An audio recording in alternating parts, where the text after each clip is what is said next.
This is the refurnished and rebuilt Mission Espíritu Santo, just outside of Goliad, a historic state treasure which was in ruins by the 1930s. Then, the Civilian Conservation Corps got to work and put it all back together. Now it serves as a reminder of our state's Spanish colonial era. This is, by all the experts' estimations, what it would have looked like.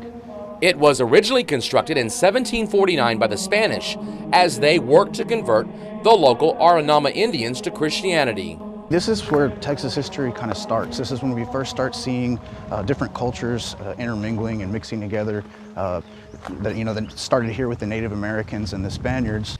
The establishment of this mission was also part of Spain's efforts to colonize the state.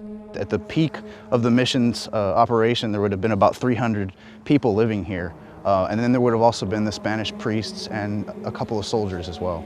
Park Ranger Jared Ramirez took us on a tour of the site, which included a walk among the original rock walls. A year ago, he was teaching history in Houston, and now he's the park's lead interpreter. We do have the forge here. The archaeologists found some evidence of a forge on the mission grounds. We also have some displays that show the types of pottery and grinding utensils that they would have used back in the 1700s. Some 65,000 people visit here every single year.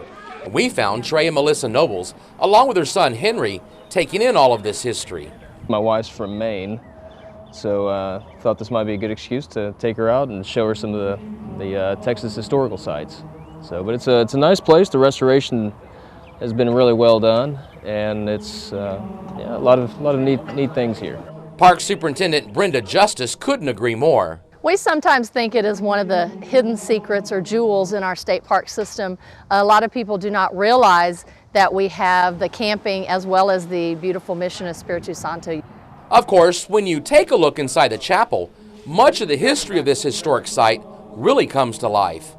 Park officials tell us that this chapel, which was built back in the 1930s by the Civilian Conservation Corps, along with the mission, pretty much looks exactly the way it did back in the 1700s. I've actually had visitors from as far away as the Philippines come into the mission and say, wow, this looks just like our chapels at home, because the Spanish were in that area building missions around the same time period. The mission complex is open every day of the year with the exception of Christmas, a perfect place to take pictures or to explore and learn about those people who helped settle the coastal bend. Michael Gibson, 3 News.